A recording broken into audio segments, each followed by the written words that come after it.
Kalau memang retak, ya sampaikan retak. Kemudian kalau sudah sampai di sini, sampai ini habis ya, sampai ini 0, sampai angka 0, kalibrasi sampai angka 0, maka langsung next.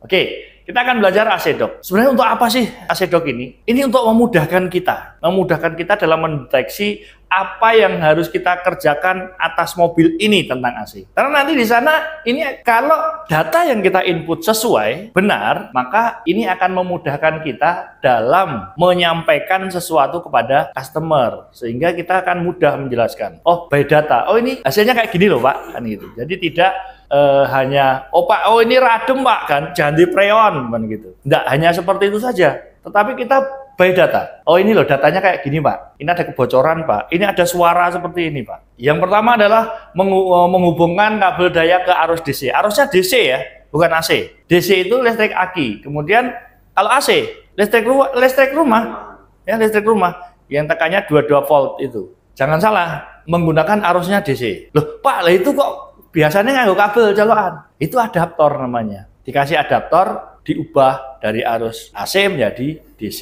Tetapi sebenarnya ada kabel yang memang khusus, langsung dicolokkan di situ, dia ke kabel aki. Jadi nggak usah membutuhkan listrik lagi. Begitu dicolok main plusnya, mesinnya tadi akan langsung nyala. Memasangkan selang low dan high. Di sana, di dalam nepelnya, itu ada ditutupnya baut itu ada gede dan besar, gede dan kecil ya. Kalau yang low kecil, yang high besar, intinya seperti itu di lubangnya. Kemudian kita pegang HP, kita mulai membuka aplikasi pada HP, melihat panduan pada HP ya. Ini yang pertama, ketika kita sudah menyalakan HP, nanti akan muncul kayak gini, gambaran di HP nanti seperti ini. Kemudian kalau sudah muncul seperti ini, di sini ada tekanan,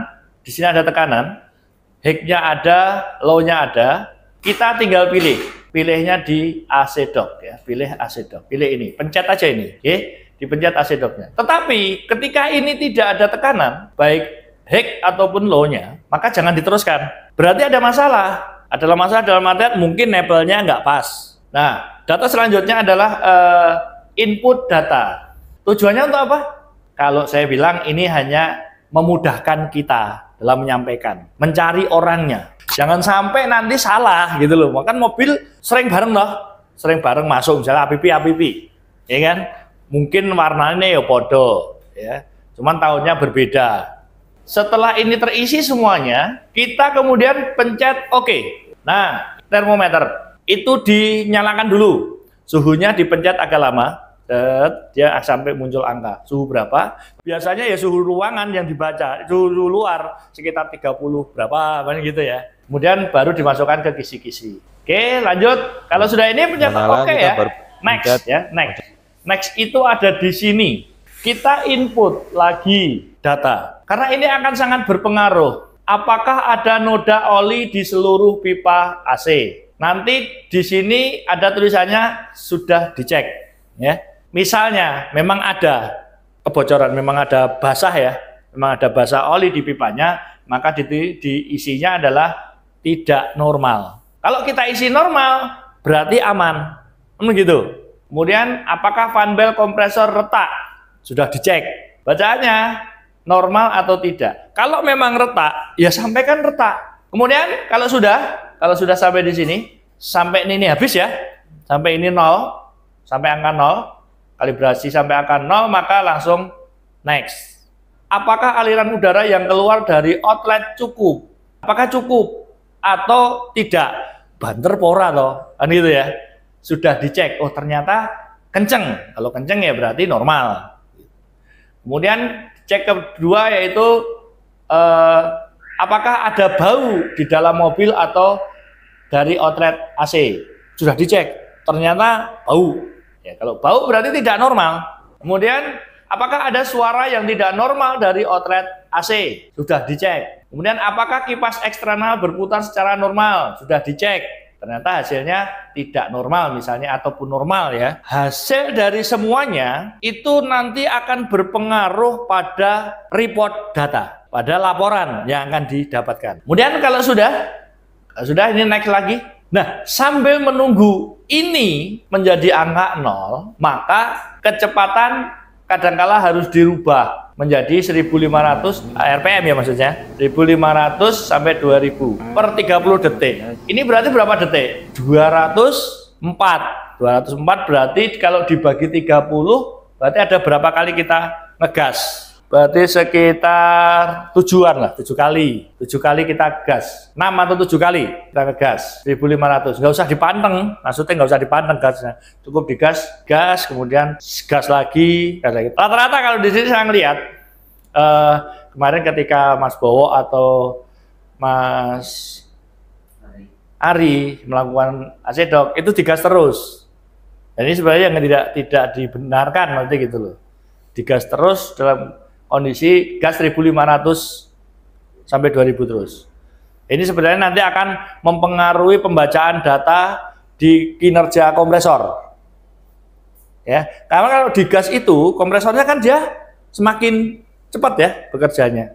Perputarannya dia akan semakin cepat. Oke, kalau sudah ini sampai 0, langsung kita ke next. Lanjut lagi, selesai pengecekan, kita tinggal nunggu datanya. Kita sudah langsung bisa lihat data. PDF ya, PDF dikirim, masih gitu ya. Sebenarnya kita menyampaikan sesuatu kepada customer itu ketika ada print out-nya gitu ya. Kita bisa menjelaskan, oh seperti ini loh Pak, orang dikasih tunjuk. Dan orang akan lebih percaya lagi. Di sini kita bisa melihat, misalnya lihat lembar data, kemudian kita lihat grafisnya, diagnosa hasilnya. Lembar data itu maksudnya data dari customer ya, tadi data dari mobil lah ya, data dari mobil, kemudian grafis dari hasil, kemudian diagnosa dari hasilnya. Diagnosa ini mengatakan apa kira-kira? Secara gampangnya, mobil ini perlu servis ini, gitu loh. Dari data ataupun grafis mengatakan seperti itu. Kita ambil contohnya sekarang ya, cara pembacaan hasilnya. Ya. Cara membaca hasilnya, nah ini tadi sesuai ya dengan yang di atas.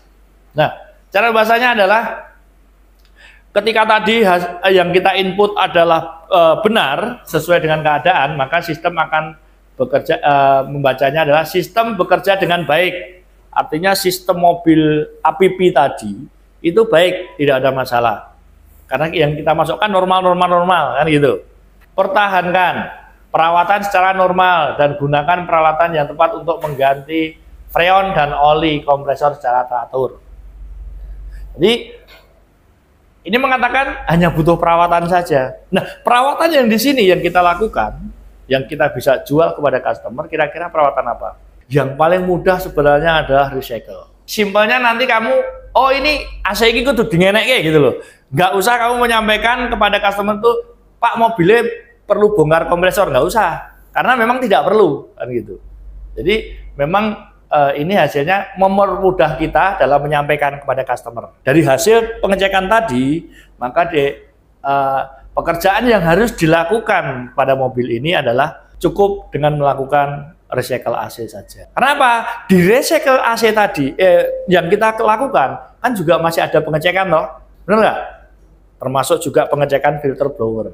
Ya, kita flushing terlebih dahulu, benar loh?